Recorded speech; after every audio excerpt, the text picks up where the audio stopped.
오늘 비유로 읽는 성경 마지막 시간 22번째 이 말씀도 잘 아는 말씀인데요. 제가 본문 먼저 읽어보도록 하겠습니다. 마태복음 11장 16절에서 30절 말씀입니다. 이 세대를 무엇으로 비유할까? 비유하건대 아이들이 장터에 앉아 제 동물을 불러 이르되 우리가 너희를 향하여 피리를 불어도 너희가 춤추지 않고 우리가 슬피 울어도 너희 가슴을 치지 아니하였다 함과 같도다. 요한이 와서 먹지도 않고 마시지도 아니하매 그들이 말하기를 귀신이 들렸다 하더니 인자는 와서 먹고 마시며 말하기를 보라 먹기를 탐하고 포도주를 즐기는 사람이요 세리와 죄인의 친구로다 하니 지혜는 그 행한 일로 인하여 옳다함을 얻느니라. 예수께서 권능을 가장 많이 행하신 고을들이 회개하지 아니하므로 그때에 책망하시되 화 있을진저 고라시나 화 있을진저 베스다야 너에게 행한 모든 권능을 두로와 시돈에서 행하였다면 그들이 벌써 베옷을 입고 제에 앉아 회개하였으리라. 내가 너희에게 이르노니 심판날에 두로와 시돈이 너희보다 견디기 쉬우리라. 가버나움아 내가 하늘에까지 높아지겠느냐 음부에까지 낮아지리라.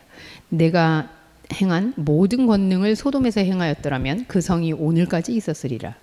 내가 너희에게 이르노니 심판날에 소돔 땅이 너희보다 견디기 쉬우리라 하시니라. 그때 예수께서 대답하여 이르시되 천지의 주제이신 아버지여 이것을 지혜롭고 슬기 있는 자들에게는 숨기시고 어린아이들에게는 나타내심을 감사하나이다. 옳소이다. 이렇게 된 것이 아버지의 뜻이니이다. 내 아버지께서 모든 것을 내게 주셨으니 아버지 외에는 아들을 아는 자가 없고 아들과 또 아들의 소원대로 계시를 받은 자 외에는 아버지를 아는 자가 없느니라. 수고하고 무거운 짐진 자들아 다 내게로 오라. 내가 너희를 쉬게 하리라. 나는 마음이 온유하고 겸손하니 나의 멍에를 메고 내게 배우라. 그리하면 너희 마음이 쉼을 얻으리니 이는 내 멍에는 쉽고 내 짐은 가벼움이라 하시니라. 아멘. 네, 잘 아는 말씀이죠. 이 세대를 무엇으로 비유할까? 네, 이렇게 시작하는 비유의 말씀인데요. 우리 말씀을 듣기 전에 한번 그려봤으면 좋겠어요. 옆에 있는 분들한테 네가 원하는 나는 어떤 사람? 내가 어떤 사람이 되기를 원하니? 해서 한번 물어보고 별로 관심이 없겠으나 뭐 부부끼리는 그럴 수도 있겠네요. 뭐 하여튼 이렇게 옆에 있는 분들을 보면서 당신이 원하는 내 모습은 어떤 모습입니까? 이렇게 한번 물어보고 대화를 한번 시작해 보도록 하죠. 아마 잘 모르는 사람이 있으니까 아는 사람들끼리 물어보면 좋겠어요. 네, 그래도 또 어느 정도 친분이 있어야 이게 가능한 얘기라. 뭐 잘 모르지만 아니면 뭐 모르는 사람끼리도 상관없을 것 같아요. 당신이 원하는 나는 어떤 사람이었으면 좋겠습니까? 하고 한번 물어보시죠. 네, 우리 별이 씨가 저기 왔는데 우리 유진 씨가 같이 별이님하고도 같이 대화를 해주시면 좋겠고요. 네, 혜민하고 인선. 네, 우리 가람 잘 모르겠지만 그래도 네 득현하고 이렇게 뒤에 하고 우리 그래 셋이 그러면 영현 저쪽에 붙어. 그래서 서로 나는 네가 이랬으면 좋겠어. 나는 네가 이런 사람이라고 기대해. 네. 어떤 사람이기를 기대하는지. 뭐 기대가 없겠지만, 네 한번 우리 이영자 권사님은 네 우리 지성님하고 대화를 나누시던지 어떤 지성이었으면 좋겠어? 어떤 권사님이면 좋겠어? 네, 네.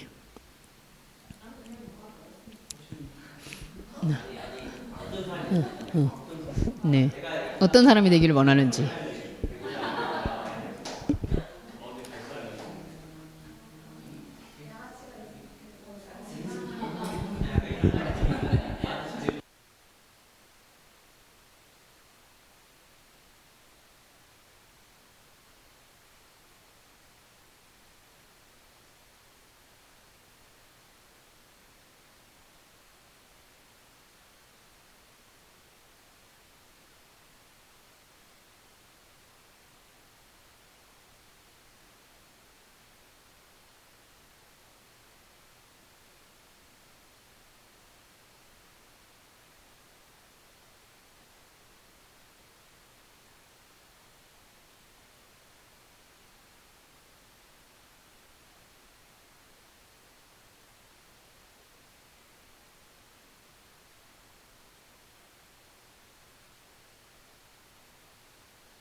자, 유진 씨, 이사이가 뭘 어떻게 원한대요? 어떤 유진을 원한대? 응. 매주 용돈 주는 누나? 그래서 어떻게 유진님은 할 의향이 있습니까? 죽을래? X는 10원씩이라도 그냥. 네. 용돈이 10원? 네. 우리 혜미는 인선이 뭘 원는데요? 아저씨였으면 좋겠다고? 인선이가? 아저씨였으면 좋겠다고? 왜?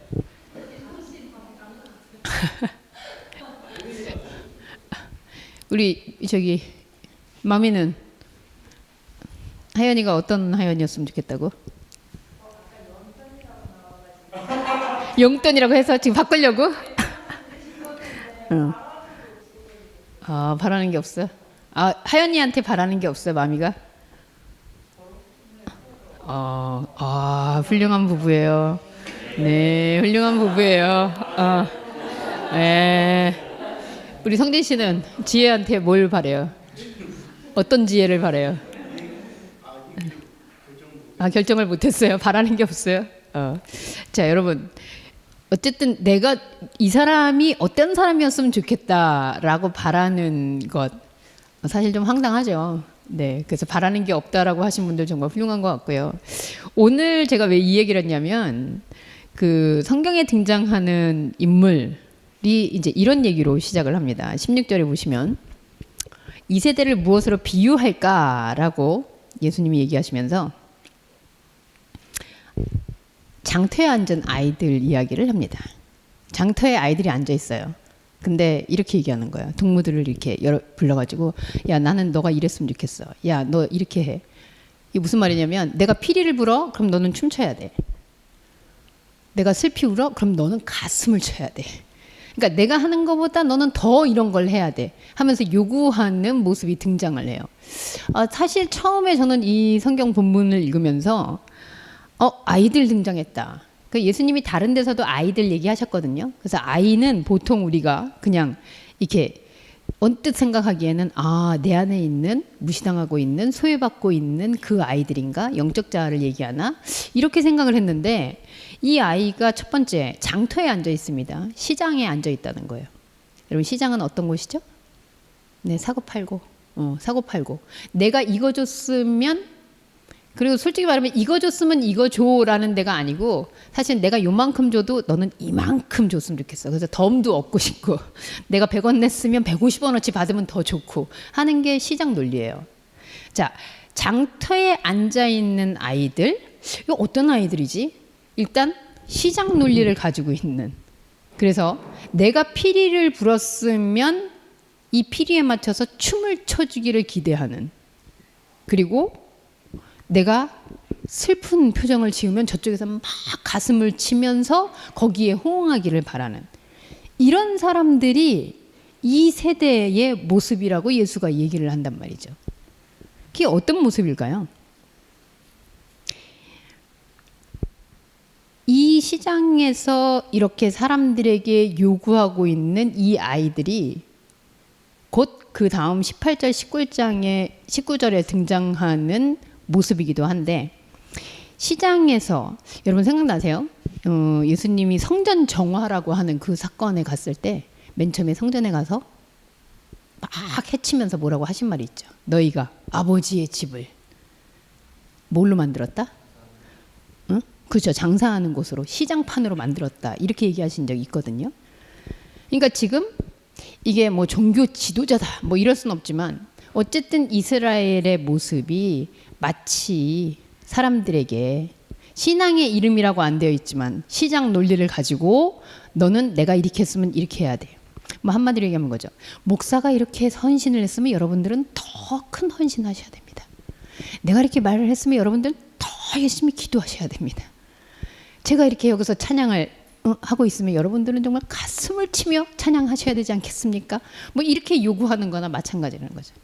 근데 이들이 요한하고 예수님에게 뭐라고 얘기냐면 요한한테는 이제 요한이 안 먹고 가가지고 광야에서 막 외치는 소리로 이렇게 했잖아요. 그랬더니 쟤는 먹지도 않고 무슨 힘이 있어가지고 귀신 들린 거 아니야? 이렇게 얘기를 하더니 예수님은 와가지고 세리하고 또 같이 그 사람들하고 같이 먹고 막 이랬더니 저거 완전히 먹보구만, 술꾼이구만 이러면서 또 먹는다고 탓을 한단 말이죠. 예수님이 지금 보고 있는 이 세대, 그 당시뿐만 아니라 신앙이라는 그 공동체가 됐든 아니면 하나님이라는 이름을 달고 있는 그 백성들에게 너희가 마치 이렇다. 그래서 오늘 제목이 뭐게요, 여러분? 이래도 저래도 뭘 해도 트집이에요. 예수는 예수라서, 요한은 요한이라서, 인선은 인선이라서, 혜민은 혜민이라서 있는 대로 계속 딴지를 걸고 있는 게 이 세대의 모습이 아니냐라고 예수가 얘기를 한다는 거죠. 근데 이제 여기에서 나올 때 여러분들이 이제 그럼 도대체 예수가 왜 갑자기 이런 얘기를 했을까? 저는 이 전 부분의 본문이 굉장히 좀 의미심장하다고 생각하는데, 이제 이게 종교 지도자나 아니면 백성들을 신앙의 이름으로 이렇게 조정하고 있는, 야, 내가 피리 불면 너네는 춤춰. 야, 내가 기도했으면 너네는 더 부르짖으면서 해. 뭐 이런 모습들이 사실은 종교 지도자나 어떤 부정적인 인상을 가지고 있는 유대인들만이 아니라 요 바로 전에 본문이 이런 내용이에요. 세례 요한이 사실은 이제 그 헤롯에게 바른 소리 하다가 갇혔거든요. 옥에. 그런데 자기가 안 풀려나는 거예요. 그러다가 사실 나중에 죽죠, 그냥. 그러면서 제자들, 세례 요한의 제자들이 와서 예수에게 묻습니다. 세례 요한이 그러는데 오실 그이가 당신인지 묻는데요. 이렇게 물었어요. 원래 세례 요한이 어떤 사람이죠? 예수가 처음 왔을 때, 보라, 저 어린 양을 보라, 막 이러면서, 그죠? 우리 죄를 담당하고 가는 그리스도다라는 거를 처음 소개한 사람이 사실 세례 요한이거든요.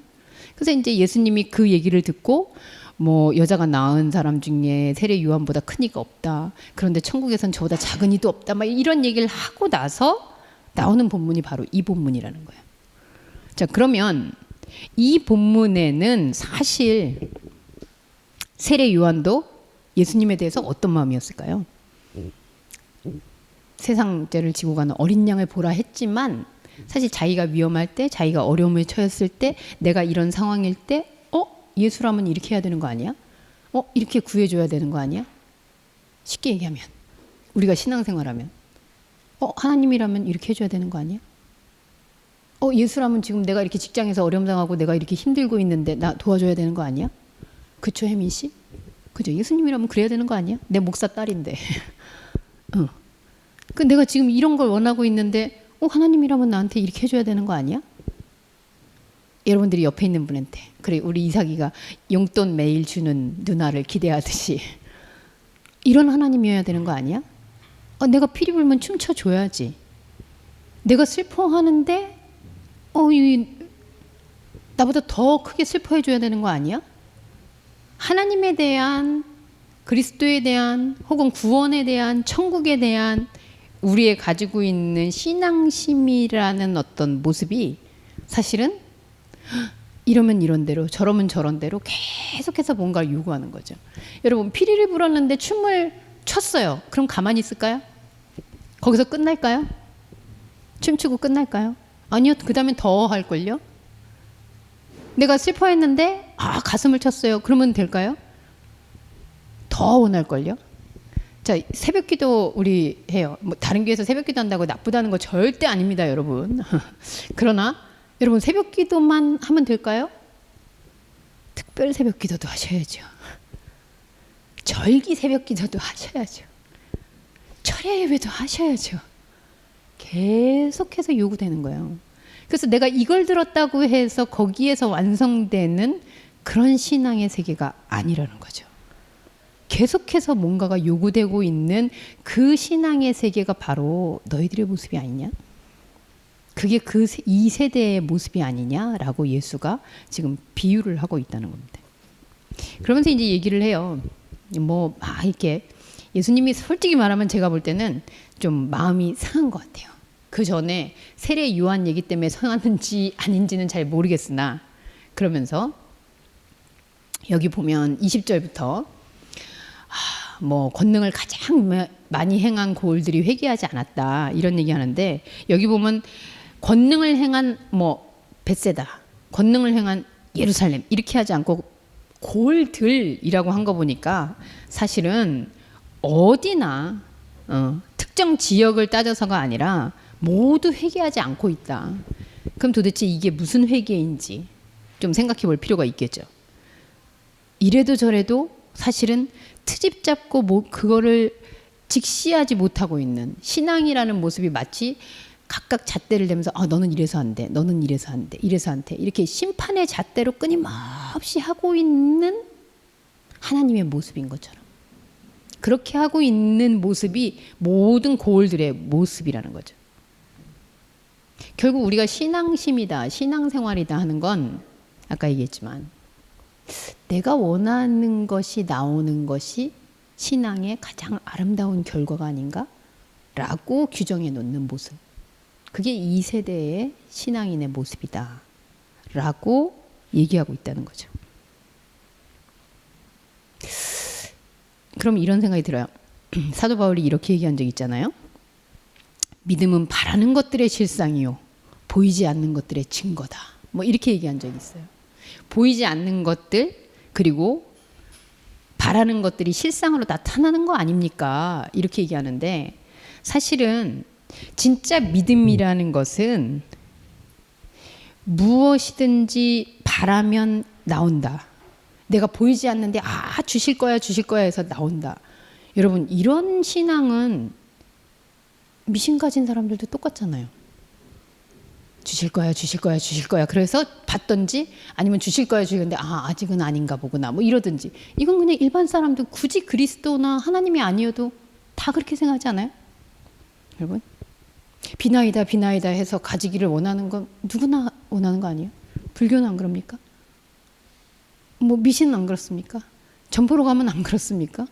그럼 우리가 믿고 있는 하나님 우리의 믿음도 결국은 그런 걸까요? 된다. 될 거야. 주실 거야. 주세요. 이러다가 주면 땡큐고 안 주면 착한 사람은 내 공덕이 아직 부족한가 봐. 내 기도가 부족한가 봐. 그리고 못된 사람은 필요 없네. 안 믿어도 되겠네. 이게 믿음일까요? 여러분 진짜 믿음이라는 것 사도 바울이 얘기한 믿음 역시 믿음이 있으면 내가 이런 걸 바라면서 하나님이라고 생각하고 있었구나. 내가 뭘 바라는지 그 실상이 드러나는 게 사실은 믿음이라는 거죠. 하나님에 대한 믿음이 생기면 내가 그동안 하나님 이런 거 달라고 내가 이러고 있었구나. 내가 이런 거 보이지 않으면서 주문하고 있었구나. 주문 외우듯이. 내 내심에 하나님 하면서 사실은 내심으로는 이거 갖고 싶은 거였구나. 이 실상이 드러난다는 거예요, 여러분. 그죠? 그래야지 맞는 거겠죠. 바라고 안 보이지만 그거를 계속 주세요 외우고 있는 그 주문하고 있는 게 하나님을 믿는 거라면 좀 뭔가 이상하지 않아요? 그럼 굳이 예수님 아니어도 될 것 같은데.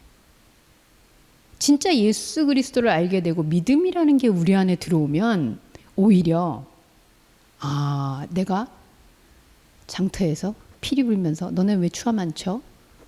이러고 있었구나. 야, 내가 이렇게 지금 애끓는 찬양을 하면 너네는 일어나서 눈물을 흘리면서 회개해야 되는 거 아니야? 이러고 있었구나.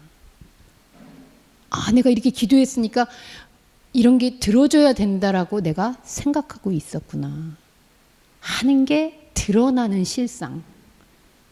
내가 어떤 모습으로 하나님을 대하고 있었는지가 깨달아지는 그 실상. 그게 사실은 믿음이라는 거죠. 그래서 예수는 그 상태, 지금 이 세대가 나한테 바라요. 세례 요한을 포함해서 나한테 바라는 게 예수니까 이렇게 해주겠지. 예수니까 이렇게 해야지. 하나님의 아들이야? 그럼 나한테 먹을 거 해결해 줘야지. 우리가 지금 힘든 거 해결해 줘야지. 분명히 그 이후에 예수는 이렇게 얘기합니다. 수고하고 무거운 짐진 자들아 다 내게로 와라. 내가 해결해 주겠다. 얼마나 아름다운 표현이에요, 여러분. 저는 그렇게 얘기하기는 좀 어렵겠네요. 수고하고 무거운 짐 지면, 이상님은 수고하고 무거운 짐 지면 어디로 가고 싶습니까? 내가 지금 수고하고 무거워. 어디 가고 싶습니까? 어디? 키르기스탄. 거기 가면 더 힘들지 않을까요? 괜찮아요? 수고하고 무거운 짐은 도대체 뭐며, 그리고 예수에게 있어서 예수가 오면 다 해결해 준다? 저는 이런 생각이 들었어요. 여러분, 아니 수고하고 무거운 짐을 졌는데 그러면 다 짐을 없애주겠다 이렇게 얘기를 해야지. 나중에 보면 뭐라고 얘기하냐면 28절에 쉬게 하리라 해놓고 29절에 나의 멍에를 메고 내게 배워라. 그러면 너희가 쉼을 얻을 거다. 아니 멍에를 없애줘야 쉼 되는 거 아니에요? 근데 세상에 있는 멍에 내려놓고 내 멍에 가지가. 내 멍에는 좀 쉬워. 그래서 아니 예수님이 치사하게 아예 멍에를 없애줘야지 이게 원리 아닌가? 저는 좀 그래요. 여러분들은 양심이 있어서 작은 멍에는 좀 져도 된다 생각하겠지만 아니 이왕이면 다 없애주지 뭔 짐을 또 줘 이런 생각이 들었거든요. 자 그러면 물어봐야죠. 도대체 여기에서 얘기하고 있는 여기 중간에 보면 우리 지난주에도 지난주인가요? 얘기했던 것 같아요. 예수께서 가장 그 권능을 행하신 골들이 회개하지 않았다. 그러면서 이제 약간 저주 같은 얘기를 하십니다. 그래서 심판날에 두로와 시돈이 너희보다 견디기 쉬우리라. 여기 24절에도 보면 심판날에 소돔 땅이 너희보다 견디기 쉬우리라. 지금 시장의 논리로 시장판의 논리로 이래야 돼 저래야 돼 잣대를 먹이면서 하고 있는 그 신앙의 모습에다가 니들이 이방인들 중에 가장 심판받았다고 생각하는 소돔? 두로와 시돈? 야 그들이 너네보다 훨씬 나아. 이렇게 얘기하신다는 거죠. 그 뭔 말이에요? 야 니네는 신앙도 아니야. 그러니까 이방인보다 못하다는 말씀을 지금 하고 있는 거예요. 그렇게 얘기하다가 그럼 표정이 이 사람들이 어땠을까요? 그런 표정이 헐 이런 표정하니까 예수가 어떻게 했을까요? 여러분 25절 갑자기 경건해집니다. 성경에 몇 번 이런 구성 나와요. 다락방에서도 제자들한테 막 얘기하다가 갑자기 멍한 표정에 말이 안 통하는구나 싶으니까 예수님이 뭘 하시냐면 네 벽을 보고 기도하기 시작하십니다. 근데 여기 딱 그렇게 나와요. 25절 우리 같이 한번 읽어보죠. 시작. 그때 예수께서 대답하여 이르시되 천지의 주제이신 아버지여 이것을 지혜롭고 슬기 있는 자들에게는 숨기시고 어린아이들에게는 나타내심을 갑자기 이제 막 이렇게 대놓고 얘기하다가 표정을 보니까 아니야. 주여 감사하나이다. 이러면서 하늘 보고 얘기하는 거예요. 대화 안 되는 거예요 지금. 네. 오늘 지혜가 참 많이 나오네요. 네. 그러면서 지혜롭고 슬기 있는 자들에게는 숨기셨다. 이 진리를. 그리고 어린아이들에게는 나타냈다. 그래서 저는 여기 또 어린아이들이 나타나요. 맨 처음에도 장터에 있는 아이들이 나타났는데 근데 뒤에 있는 어린아이는 좀 다른 것 같아요. 여기서 지혜롭고 슬기 있는 자에게는 숨겼다라는 건 지혜롭다, 나는 슬기롭다, 나는 하나님 잘 알고 있다 하는 사람들에게는 아까 얘기했던 이 비밀이 숨겨져 있다는 거예요. 어떤 비밀? 내가 이렇게 판단하면서 하나님은 이래야 돼, 믿는 사람 이래야 돼, 예수는 이래야 돼 라고 하고 있는 걸 전혀 모르고 있는 사람들. 근데 그 사람들이 어떤 사람들이에요? 종교 나는 있어요. 나 하나님 알아요. 나는 신앙 있어요. 이렇게 스스로 지혜롭고 슬기 있다라고 생각하는 자들은 그게 숨겨져 있다는 거예요. 그러면 여기에서 그럼 어린아이들에게는 나타나냐? 아니에요 여러분. 어린아이들이 뭘 합니까? 근데 이 어린아이는 아까 저 소돔이나 뭐 이렇게 시돈 결국은 니들이 심판받았다고 생각하는 이방인보다 사실 니들이 더 못해. 이 얘기한 거랑 똑같은 원리로 니네들이 지혜롭고 슬기 있어? 애들만도 못해. 라고 얘기를 하시는 거죠. 애들에겐 진짜로 진리가 나타났다 이 얘기를 하는 게 중심이 아니라 니들이 지혜롭고 슬기롭다고 하면서 사실 너네는 시장판의 계산으로 하나님의 나라를 지금 점수 매기고 있다. 그래서 요한은 이래, 예수는 이래, 누구는 이래, 왜 니는 춤 안 춰, 니네는 왜 슬퍼하지 않아, 왜 통성기도 안 해? 왜 부르짖지 않아? 왜 구하지 않아? 이러면서 계속 신앙인들에게 판단하면서 요구하고 있다는 거죠. 여러분, 이거 짐 아닙니까? 그렇게 살면 힘들지 않습니까? 저는 20대를 그렇게 보낸 것 같아요. 내가 소위 하나님을 잘 믿었었다라고 평가받던 그때에 그 정말 몇 년 동안 철야 예배 한 번도 안 쉰 것 같고요. 새벽 예배 매일 택시 타고 나갔던 것 같고요. 근데 나중에 결국 저에게 온 거는 근무력증이라고. 뭐 지금도 비리비리하지만. 물론 그런 것들이 나의 신앙을 위해 도움이 되고 나를 동력을 세워주는 부분들이 있기는 하지만 그게 하나님의 세계야, 그게 믿음이야, 그게 짐되지 않을까요? 우리 유진님 최고로 길게 몇 시간 기도해 보셨어요? 옛날에 유진님이 다녔던 교회 그 목사님은 하루에 8시간을 막 기도하셨던 분이셨는데 2시간. 자, 여러분 중에 나는 2시간 이상은 해봤다. 우리 인선님 최고로 기도 많이 해보신 게 1시간도 안 돼요. 성진님. 네. 4시간. 아, 네. 자, 4시간 이상 있습니까? 옥션이야, 옥션. 옥션 되는 거예요. 시장이에요. 그래? 야, 난 4시간 했어. 난 2시간 했어. 난 몇 시간 했어. 점점점. 그 시장판의 논리로 신앙이 좋아, 안 좋아, 제대로 하고 있는 거야, 아닌 거야? 기도만 하면 되나요? 아니죠. 나는 해외 선교 나갔다 왔어. 나갔다 오신 분 많으시잖아요. 해외에 살다 오신 분들도 있는데. 그럼 국내 선교만 한 사람들은 아닌 거죠. 여러분, 이렇게 하나님의 세계의 신앙이 나는 이거 했으니까 더 위야, 이거 했으니까 더 저거, 이렇게 잴 수 있다라는 것 자체가 이미 아닌 거죠. 예수는 그걸 짐이라고 하는 거예요. 그게 멍해라고 하는 거예요. 그런 거 하지 말란 얘기가 아닙니다, 여러분. 네. 그 안에 있는 의도가 이렇게 해서 이랬어? 저거보다 더 해야지? 덜 해야 하나? 난 아직 부족한가? 난 아직 못했나? 저 사람 방언하는데? 나는 못하는데? 계속해서 저울질하면서 이래야 되는데 저래야 되는데 이래도 안 돼 저래도 안 돼. 이거 했더니 그 다음 해야 된대. 계속 하고 있는 그 상태가 바로 이 시장판에 있는 아이들이 요구하고 있는 멍해요, 짐이라는 거죠. 그럼 예수님이 우리에게, 그래서 예수님이 이제 중간에 취임새로 너무 답답하고 말이 안 통하는 것 같으니까 막 이런 얘기해요. 그래, 내가 아버지만 알면 됐지. 이것들하고 무슨 얘기를 하나, 뭐 이러면서. 여러분들도 그런 심정이 있지 않습니까? 에휴, 내가 아무리 얘기하면 뭐하나. 그것처럼 이제 취임새를 넣으시다가 결론적으로 28절에 아마 기독교인들이 그 집에다가 제일 많이 걸어놓는 문구 중에 하나가 아닌가. 수고하고 무거운 짐 진다더라. 다 내게로 오라. 내가 너희를 쉬게 하라. 수고하고 무거운 짐이라는 게 과연 뭘까라고 했을 때 그 시장판의 논리로 끊임없이 이것도 해야 돼. 저것도 해야 돼. 왜 이건 안 해. 저건 안 해. 하면서 짐 지우고 있는 그 상태. 그러면 결론은 예수는 결론적으로 뛰어넘어서 얘기를 하면 그거를 지워주는 분일 거 아니에요.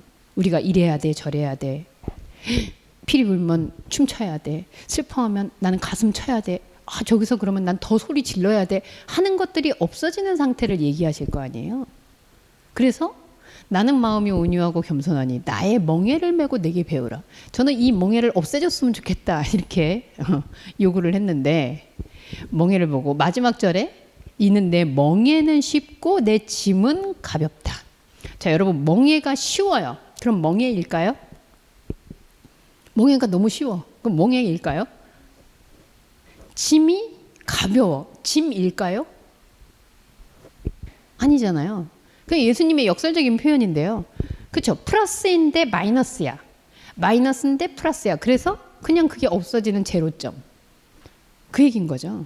예수에게 온 순간 왜 멍에가 쉬워질까? 이게 멍에가 아니었구나. 내가 굳이 피리 소리 난다고 춤추지 않아도 되는 거였구나. 혹은 내가 그런 시장의 논리로 계산으로 하나님의 세계를 재고 있었구나. 알면 없어지는 거죠. 아는 순간 사라지는 거죠. 아는데 계속 하고 있을 리 없잖아요. 피리 불어도 춤 안 춰도 되는구나. 그럼 프리 소리 들려도 안 추면 되거든요. 짐인데 가벼워요. 여러분, 짐인데 생긴 거 막 이랬는데 막상 보니 이런 짐 내가 안 져도 되는 거구나. 그게 가벼워지는 거예요. 사사건건 뭔가를 요구받는 신앙, 그리고 뭔가 내가 짊어지고 가야 한다라고 생각하는 짐. 그러면 이렇게 물을 수 있죠. 아니, 자기 십자가를 지고 가라 그랬는데 자기 십자가는 뭐지? 여러분, 없는 십자가예요. 없는 십자가예요.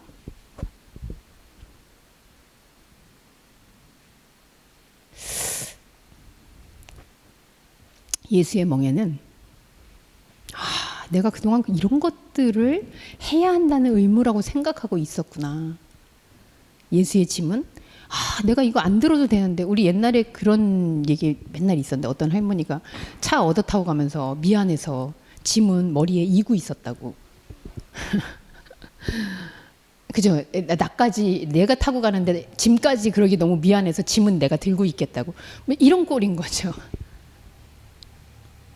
그러고 있었다라는 걸 알게 되는 멍에와 짐.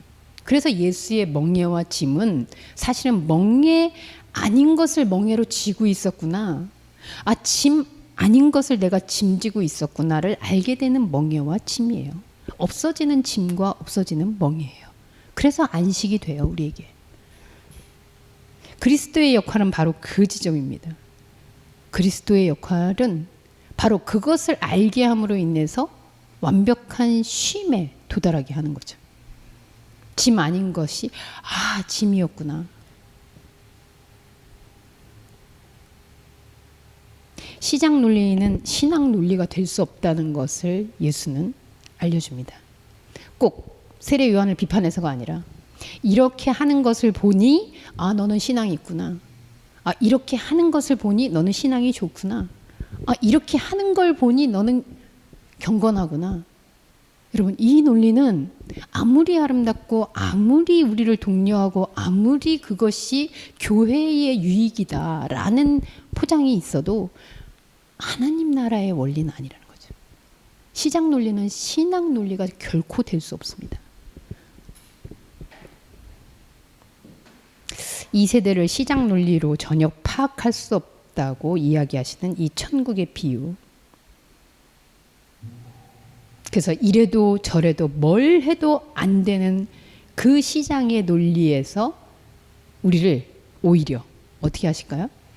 이래도 저래도 뭘 해도 되는 세계로 우리를 초청하는 거죠. 여러분, 커피가 드시고 싶으세요? 커피 드세요. 라떼를 좋아하십니까? 라떼 드세요. 수박 좋아하세요? 수박 주스 드세요. 뭘 해도 돼요. 이 현상의 세계는 결국, 그런데 몸이 안 좋다면, 당뇨가 있다면 단 걸 드시지 마세요. 근데 빈혈이 있다면 빈혈에 좋은 걸 드세요. 현상에 있는 그 어떤 상대적인 개념은 그리스도 안에, 그리스도를 만나는 순간 이거는 신앙의 논리가 아니구나 라는 걸 발견시켜 주는 과정입니다. 22번에 걸쳐 우리는 비유를 들었습니다. 예수는 늘 현상의 논리, 시장의 논리, 그리고 비교할 수 있는 것, 상대적인 것 가운데 하나님의 나라가 있지 않다라는 얘기를 아마 22개가 아니라 220번, 2200번을 해도 그 말씀을 하실 거예요. 근데 우리는 끊임없이 다시 상대적인 개념으로 만들고 싶죠. 왜냐하면 이 세상에 발을 두고 있으니까. 여러분, 공중부양하라는 게 아닙니다. 이 세상을 더 그리스도 안에서 진리가 자유케 하는 그 자유로운 세상에서 살라는 말씀이에요. 이 세상에 멍이 없으니 나는 맘대로 해야 돼. 맘대로 하겠다는 게 멍이에요. 그리스도를 통해서 비교되지 않고, 그러면 이래도 저래도 뭘 해도 나는 나다. 아까 대답을 확실히 못 해주셨죠? 이제 옆에 분들한테 그렇게 얘기해 주시면 돼요. 나에게 원했지? 그러나 나는 나야. 이렇게 한번 옆에 분들한테 얘기해 주시면 됩니다. 나는 나야. 나는 나야. 네. 네가 원하는 나는 내가 아니야. 그 결정권은 여러분에게 있어요. 세상을 살아가면서 시장의 논리로 나의 신앙을 결코 판단하지 말고 그 시장의 논리가 내가 또 신앙의 논리로 비교하고 있었구나를 발견하는 신앙의 논리 가운데 자유한 삶을 사는 저와 여러분들이 되기를 소원합니다. 기도하겠습니다.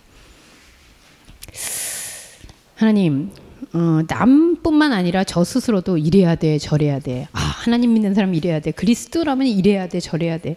참 요구가 많습니다. 그리고 그 요구를 가능하면 살면서 얼마만큼 많이 들었나로 이 사람은 훌륭한 신앙인, 복받는 신앙인, 또 이렇게 판단하는 우리는 그리스도의 마당이 아닌 늘 시장에 앉아있는 것 같습니다. 시장이 아니라 이제 그리스도의 성전 안에서 뭘 해도 되는, 이래도 안 돼 저래도 안 돼 뭘 해도 안 된다는 그 멍에와 짐을 내려놓고 이래도 되고 저래도 되고 뭘 해도 그리스도 안에서 자유할 수 있는 참 자유의 천국을 누리는 저희들이 되게 하여 주옵소서. 예수 그리스도의 이름으로 기도합니다. 아멘.